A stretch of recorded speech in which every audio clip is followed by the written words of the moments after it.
this on the line. If you ever get a phone call from a child who knows your name, your house, do not answer. Because sometimes the person calling you isn't looking for help. Sometimes they are looking for a way in.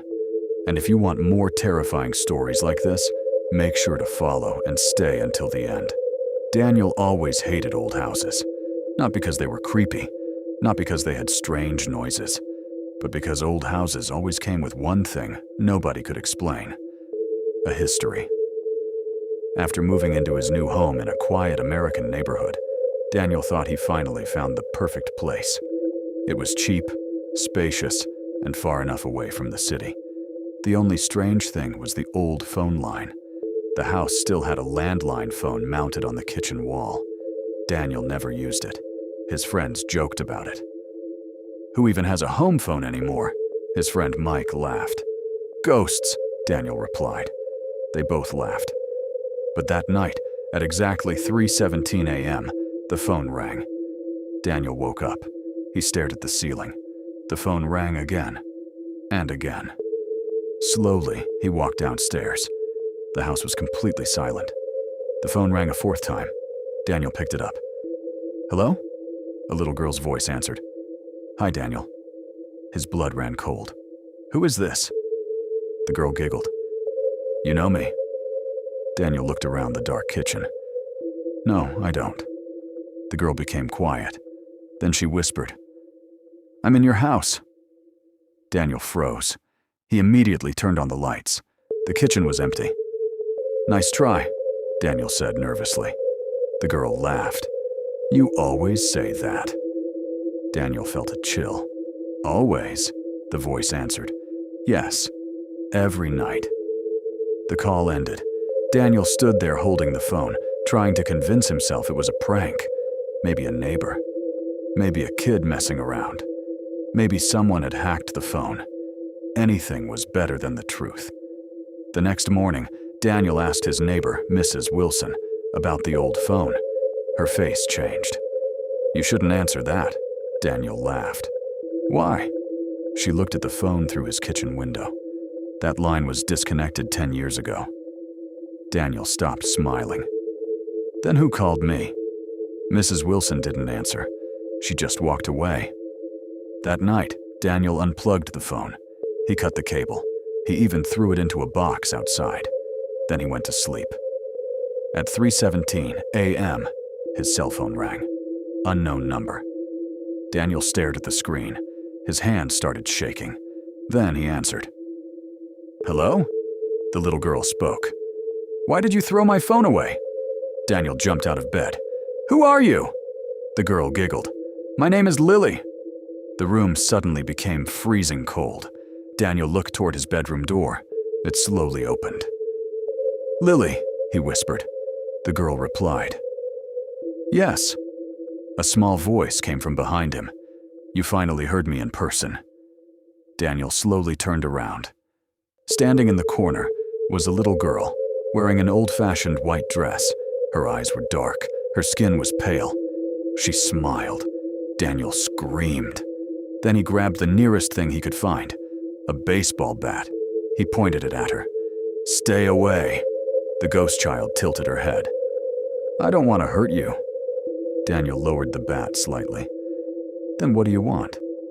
The girl looked sad. "I just want someone to talk to." Daniel blinked. "Wait, you're haunting my house because you're lonely?" The ghost nodded. "Nobody visits me." Daniel sighed. "So you've been calling random people for attention?" "Yes." "That's honestly the creepiest way possible to make friends." The ghost looked confused. "What should I do?" Daniel thought. "Maybe start with texting. People like texting." The ghost smiled. "I don't know how." Daniel looked at the floating child. "You can appear from another dimension, but you can't use a phone?" The ghost shrugged. "I died in 1998. Daniel nodded. "Fair point." For the next few days, Daniel and Lily became unlikely friends. She would appear at night. They would talk. She told him stories about the house. Daniel even taught her how to use a smartphone. Everything was peaceful. Until one night, Lily appeared scared. "Daniel, what happened?" There was another voice. Daniel looked confused. "What voice?" She pointed toward his phone. It started ringing. Unknown number. Daniel answered. A deep voice said, "Give me back the girl." Daniel froze. "Who is this?" the voice whispered. "The person who called her first." The lights went out. The house shook. The walls cracked. Lily stepped back. "He's here!" A dark figure appeared in the hallway. Tall, shadow-like, angry. Daniel grabbed the phone. "Listen, buddy, I don't know who you are, but this is my house." The shadow moved closer. "You don't belong here." Daniel looked around. Then he grabbed the Wi-Fi router.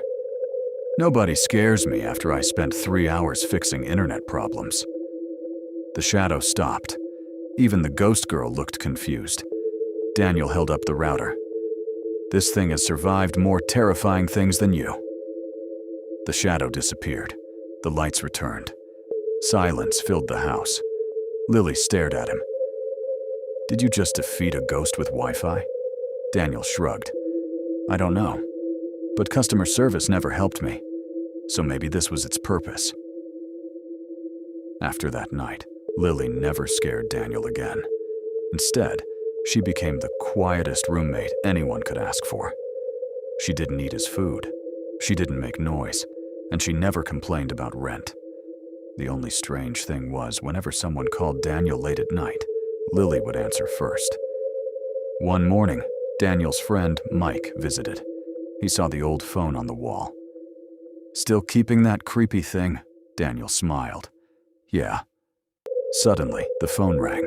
Mike jumped. "You're answering that?" Daniel picked it up. A little girl's voice said, "Hi, Mike." Mike turned pale. "How does she know my name?" Daniel smiled. "Don't worry. She's friendly." The ghost whispered through the phone. "Also, tell him I saw him eating cookies at 2 a.m.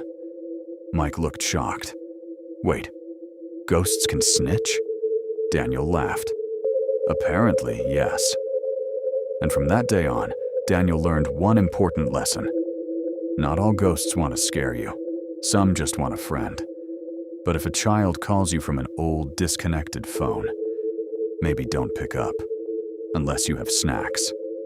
Ghosts love snacks.